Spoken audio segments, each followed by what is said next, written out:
Buenas, nosotros somos el equipo número 1 del Laboratorio de Química Aplicada. Estamos conformados por Adolfo Mata, Samuel Moreno, Jorge Piña, Julio Verdugo, Cristian Cermeño y su servidor Jonathan López. A continuación mostraremos cómo desarrollamos la práctica número 5, que es la de determinar la capacidad calorífica de un sólido y de un líquido.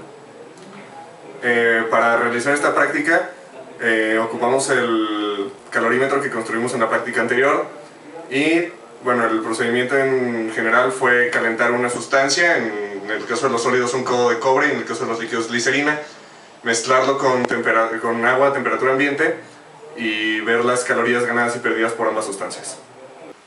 Nuestra práctica se divide en dos partes. En la primera parte, el objetivo es medir la capacidad calorífica de un sólido, mientras que en la segunda parte es medir la capacidad calorífica de un líquido.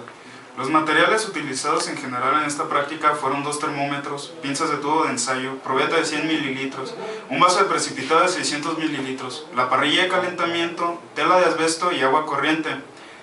También en las dos prácticas se utilizó nuestro vaso de unicel. La primera parte, que consistía en medir la capacidad calorífica de un sólido, utilizamos un codo de cobre, y en la segunda parte, que fue la de un líquido, utilizamos glicerina.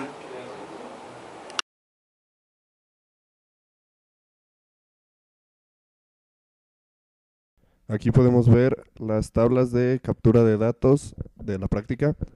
La primera tabla muestra las lecturas de la temperatura del agua corriente, de la pieza de cobre y del agua mezclada, bueno, con el agua a temperatura ambiente y la pieza de cobre caliente.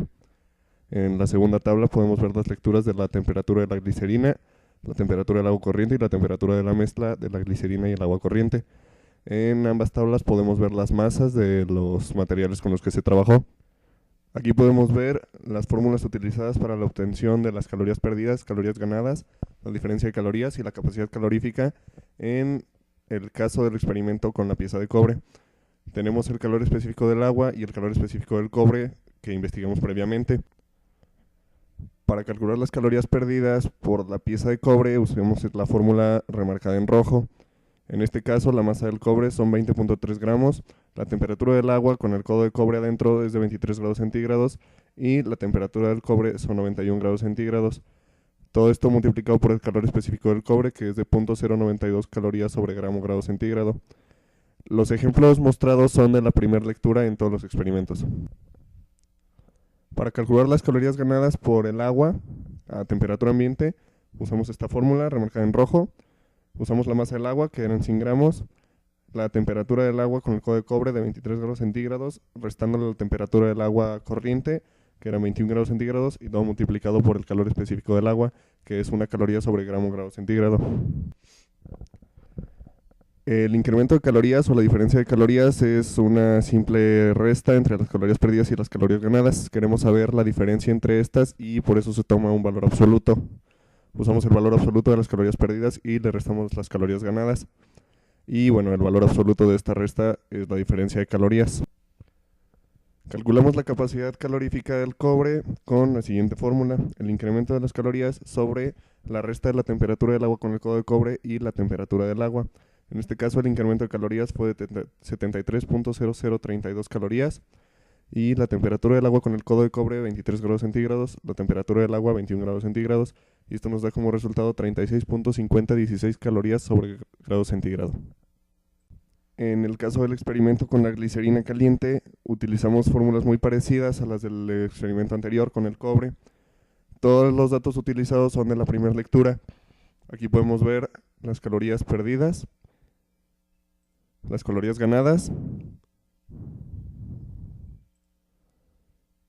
el incremento de calorías, o la diferencia entre las calorías perdidas y ganadas, y la capacidad calorífica de la glicerina. Las fórmulas utilizadas fueron proporcionadas en la práctica. Al hacer esta práctica concluimos que la capacidad calorífica de un líquido es mayor a la de un sólido. Esto se debe a que las moléculas de un líquido, al estar más separadas, permiten la mejor transferencia de calor que un sólido cuyas moléculas están más unidas.